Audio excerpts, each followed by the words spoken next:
मैं तो अस्पताल से आई थी, सास को लेके एडमिट था मेरा बेटा 1 हफ्ते से। परसों ही आए थे हम 5 बजे। 5 बजे उन्होंने कहा 1 घंटा आराम कर लो। वो बेटा बोला मैं नहा रहा हूँ मम्मी। वो थका हुआ था, वो अपनी थकान उतारने के चक्कर में नहाया। नहाने के बाद बोला मम्मी भूख लगी, दूध मंगा लो, चाय और नाश्ता करेंगे, दूध और समोसे मंगा लो। मैं नहा के हटाया मेरा बच्चा और दूध और समोसे की बात कर रहा था, वो लेने चला गया। 7 बजे गया, 7:15 बजे उसकी खबर आ गई है। 7:15 बजे उसकी खबर मुझे मिल गई है कि कुछ लोगों ने, एक लड़की साथ थी जिक्रा और किसी लड़कों ने, 6 साल लड़कों ने साहिल के साथ मिलकर और मेरे बच्चों को घेर लिया। घेरने के बाद एक चाकू मारा, वो डॉक्टर की दुकान में गिर गया कि डॉक्टर साहब मेरी पट्टी कर दो। वो डॉक्टर को धक्का मारा, हाथ पर चलाई, उसको धक्का मार के निकाला और उसको बच्चे को डाल के नीचे चक्कुओं से रेत दिया। उसे पूरी चक्कू से गोदते गए जब तक उसकी जान नहीं निकल गई, सांस नहीं गई, जब तक उसे छोड़ा नहीं। किसी प्रकार की दुश्मनी थी? मेरे बच्चे से कोई दुश्मनी थी, कोई दुश्मनी नहीं थी, मेरे बच्चे से न मारी। मेरे बच्चे से पूछा था एक बार, मेरे बच्चे ने मुझे बताया था कि लाला से दुश्मनी थी उसकी, साहिल की। साहिल के भाई ने लाला को भाई को मारा था और लाला के भाई ने साहिल के भाई को मारा था। तो आपस में क्या था, वो बच्चा एक कास्ट का बच्चा था मेरा और पड़ोस का बच्चा था, पर मेरा बच्चा 16 साल का था, लाला 40 साल का। मेरे बच्चे का तो कोई कसूर नहीं था ना, कोई कसूर नहीं था ना मेरे बच्चे का। तो लाला के चक्कर में मेरे बेटे से पूछते थे लाला कहाँ है। मुझसे भी पूछा था ये सवाल, मुझसे भी करा था कि लाला को जिक्रा लड़की है ना, वो मुझसे कह रही, मुझे फोन नंबर दिया कि जैसे ही लाला आता है वैसे हमें खबर कर। मैं किसी की मौत नहीं चाहती थी, ना किसी का घर रहना चाहती, किसी की माँ का लाल छीनना चाहती थी। मैंने नहीं बताया उसको कि लाला कहाँ है।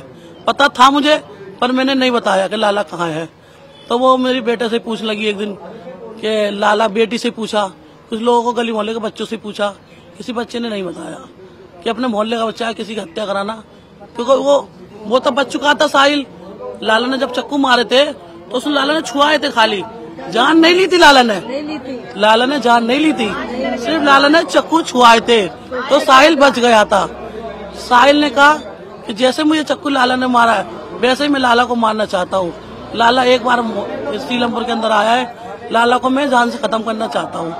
तो उसी पर मेरे बेटे से पूछा गया कि कुणाल, तुझे पता है, तेरे मोहल्ले का बच्चा है, तेरा कुछ लगता है, तेरा सगा है कोई? उसने कहा मेरा कोई नहीं है सगा, पड़ोस में रहता, मुझे नहीं पता वो लोग कहाँ चले गए, कहाँ नहीं चले गए। तो एक दिन मेरी बेटी को धमकी दी, वो लड़की थी ना, इसलिए। तो मेरे भाई से क्यों पूछते हो लाला का पता? मेरी बेटी ने बोला कि मेरे भाई से क्यों पूछते हो लाला का पता बार बार, तुम्हारा दुश्मन है, ढूंढ लो जाकर। मेरी बेटी ने कहा बहादुर है मेरी बेटी भी, लाला का पता तुम्हें खुद ढूंढ लो, तुम्हारा दुश्मन है लाला तो खुद ढूंढ लो, मेरे भाई से क्यों सवाल करते हो? उसी कारण मेरे बेटे को धमकी दी, मेरे घर पे भी घुसलाने धमकी दी कि हम लाला नहीं आता, मोहल्ले के बच्चे को उठा लेंगे, मार देंगे। वो मेरा तो एक बच्चा इसका बेटा है, वो एक बच्चा भागा हुआ है, 3 बच्चे भागे हुए हैं जो शिकार है, उनके लड़ाई झगड़े से डर के भागे। तो इसका बच्चा आया था कुछ दिन पहले, 1 हफ्ता पहले। तो मेरा बेटा तो अस्पताल में ही था उस टाइम।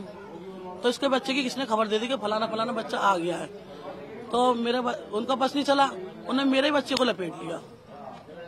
बस मेरा बच्चा इसी का कारण है, मेरा बच्चा ऐसे चला। अभी कोई कुछ नहीं करा और अभी कातिल पकड़े भी नहीं गए। मेरे बेटे की बहुत बुरी मौत करी है इन्होंने। उनको सजा मिले, कड़ी से कड़ी सजा मिले, फांसी मौत चाहिए, मुझे लाश चाहिए उनकी।